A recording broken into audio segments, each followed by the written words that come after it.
Hello everybody, and welcome to Wounded Healer Tarot. My name is James, and I'll be doing a reading today. This particular reading is for the sign of Virgo. I will be using all four of the Kim Krans decks. In the position of what materials you're working with, I'll be getting a card from the Unknown Alchemy deck. In the position of what energy is currently influencing you, I'll be getting a card from the Wild Unknown Archetype deck. In the position of what energy you are currently embodying, I'll be taking a card from the Wild Unknown Spirit Animal deck, or Animal Spirit. I can never remember which one. And then for what you need to know, I will be getting four of the Wild Unknown Tarot cards. Now, to begin, in the first position of what materials are you working with, we have Autumn. Now, Autumn is the symbol of culmination, harvesting and revolution. The story of our year finds closure, and we begin to look toward the horizons of the next one. Now, it's likely that this card is appearing as an indicator of efforts culminating, of hard work paying off, of fruit hanging low for the taking, so to say. Gratitude and generosity are the spirit of the season. So share your wisdom and share your wealth. Be like an autumnal tree, come to fruition and then release. I feel like this is really speaking to the abundance that you have gained up until this time, and how it's kind of like a cyclical thing, right? You receive, and then when you receive, you're supposed to release, as it says at the end here, come to fruition and then release, like an autumnal tree. This is a sort of death process type card to me, honestly, a sort of time of transition, right? Something is coming to a close here before you begin something anew. Now, next up here in the position of the energy currently influencing you, we have the underworld. Now, try as we might, okay, the darkness pulls us into its depths through disturbing dream images, unexpected accidents, illness, war, conflict, and ultimately, 6 feet under. Now, not visiting the underworld or denying its existence altogether is what gives it dangerous power, okay?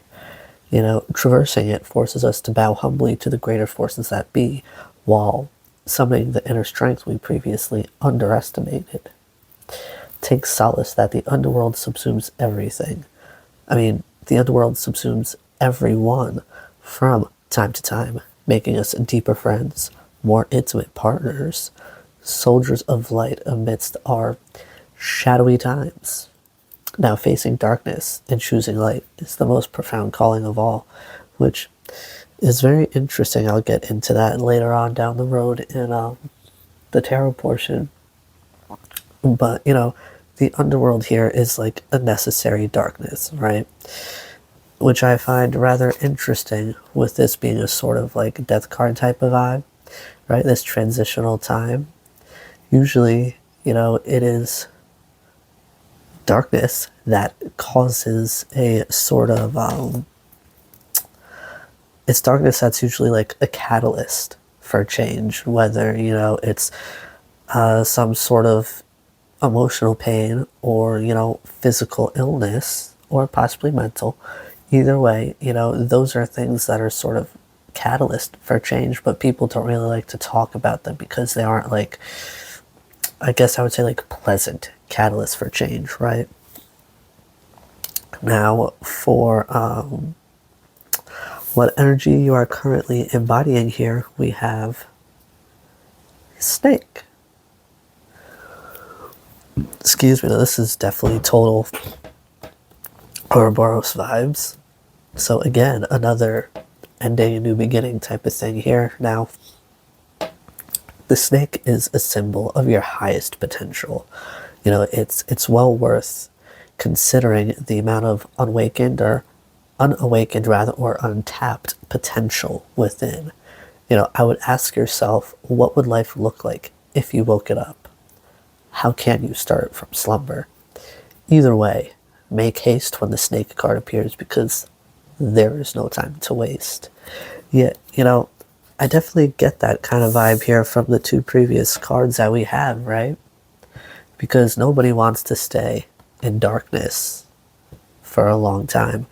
And, you know, a time of change, right? A time of transformation.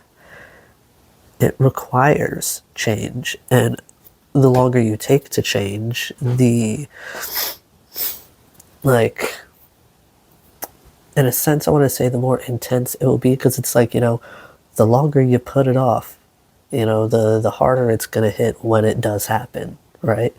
Things, when you avoid them, are usually, you know, much more intense when you do end up having to face them, which is something that also came up, you know, in the underworld, or rather with the underworld card.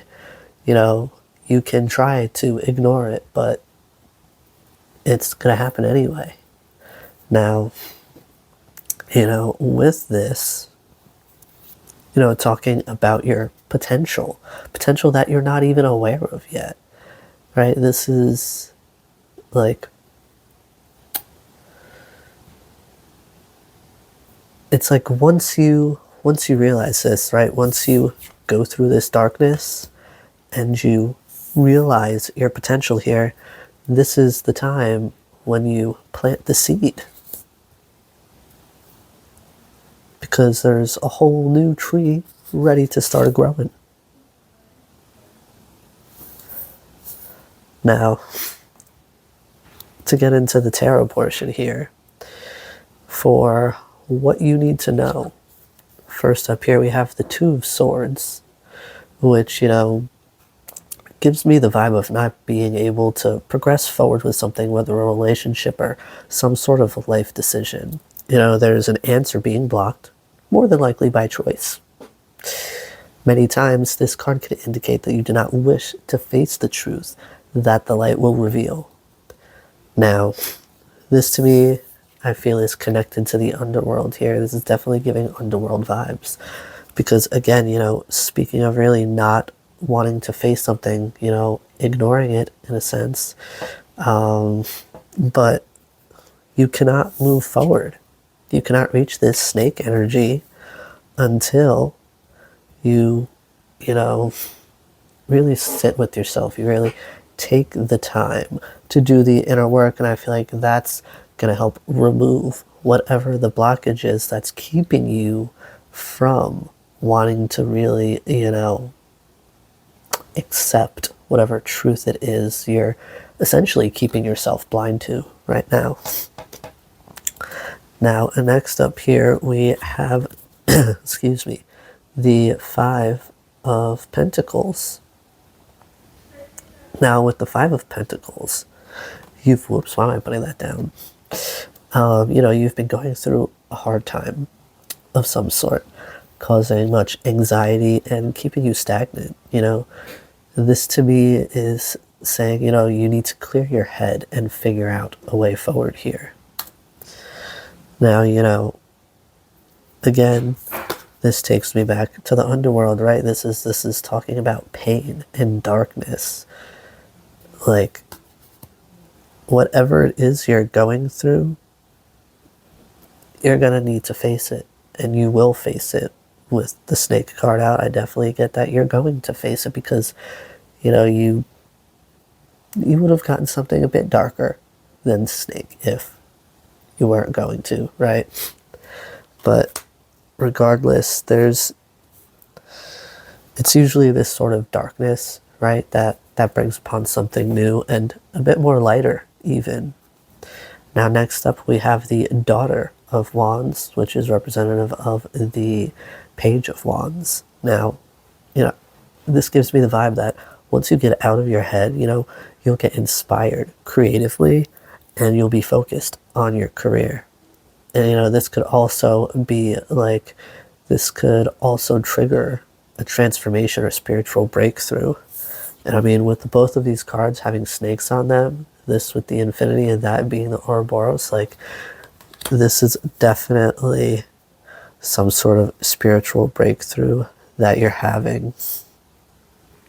I mean, also, that's generally like creating transformation. Now, lastly here, we have the Mother of Pentacles. Whoops. That's here. We're going to focus. Thank you. Now with the Mother of Pentacles, right? Representative of the Queen of Pentacles. I get that you'll be embracing a role of a healer of some sort. Possibly some sort of energetic healing, speaking of, spiritual, right? Now, there's a chance that you can lose yourself in such a role. So I feel like this card is showing up, right, to caution you to stay conscious as you take on this new role, because in any sort of position, right, whether it's at home or, you have a caretaker type of job, or something like energy healing where you're essentially, handling others' energy and caring for others, it's easy to lose yourself within that. It's easy to become dependent upon those that you take care of. And I feel like you're being cautioned to,